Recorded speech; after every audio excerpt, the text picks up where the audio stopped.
Alors, cosinus cosinus au carré de x égale à 3 quarts, d'où, attention ici, le carré, donc d'où cos de x plus au moins la racine de 3 quarts. Vous savez pourquoi on a mis plus 1? Parce qu'il y a le carré, bien sûr.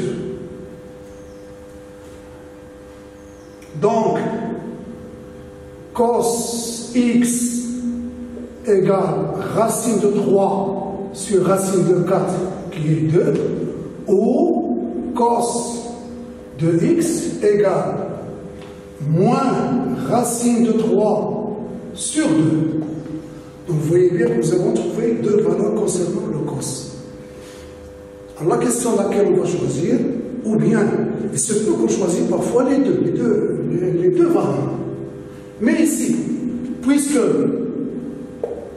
alors là, c'est le rôle de l'intervalle. Puisque x, vous avez vu, dans les données de l'exercice, nous avons choisi x appartient à l'intervalle pi demi, pi. Alors, dans cet intervalle, le cos est comment? Le cos est négatif. Puisque x appartient, alors cos de x est négatif. Donc, bien sûr, nous sommes obligés de choisir, nous sommes obligés de choisir cette valeur-là. Donc, cos de x égale à moins racine de 3 sur 2. Pour trouver le sinus, on applique la même méthode. On a sin au carré de x égale à 1 quart. Attention au carré. Là aussi, d'où, ou bien alors, sin de x égale à plus ou moins racine de 1 quart, d'où sin de x égale 1 demi, ou sin de x égale à moins 1 demi.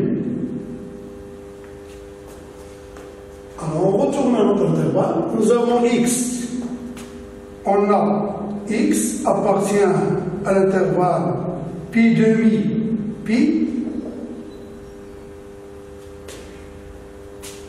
sinus, alors, sinus de x dans cet intervalle, elle est comment? Elle est positive, donc, sin de x égale 1 demi.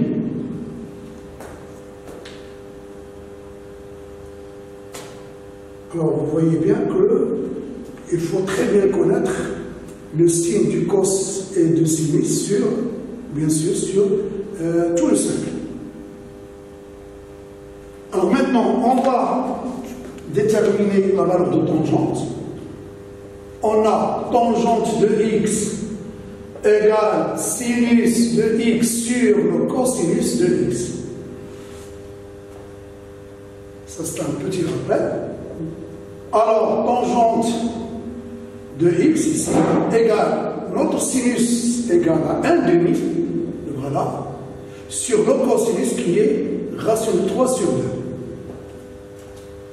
On peut simplifier par 2, il nous reste 1 sur racine de 3 égale racine de 3 sur 3.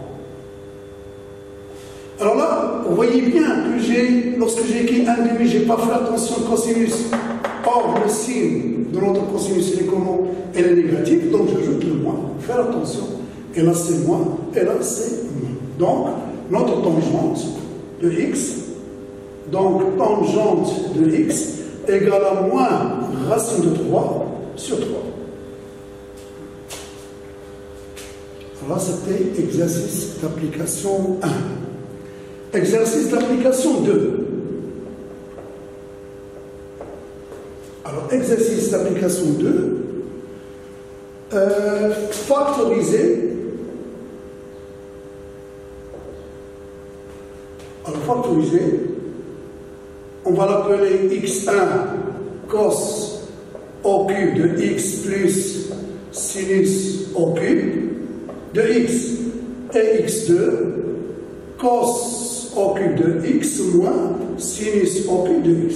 Le but de cet exercice, c'est de rappeler la formule de l'identité remarquable a au cube moins b au cube et a au cube plus b au cube, et ainsi l'application de cos carré plus sin carré égale à 1. Réponse. x1 égale cos au cube de x plus sinus au cube de x. Alors, égal, ça c'est une identité remarquable. Je vais l'écrire sous une autre forme pour que vous compreniez mieux. Sin de x, le tout puissance 3.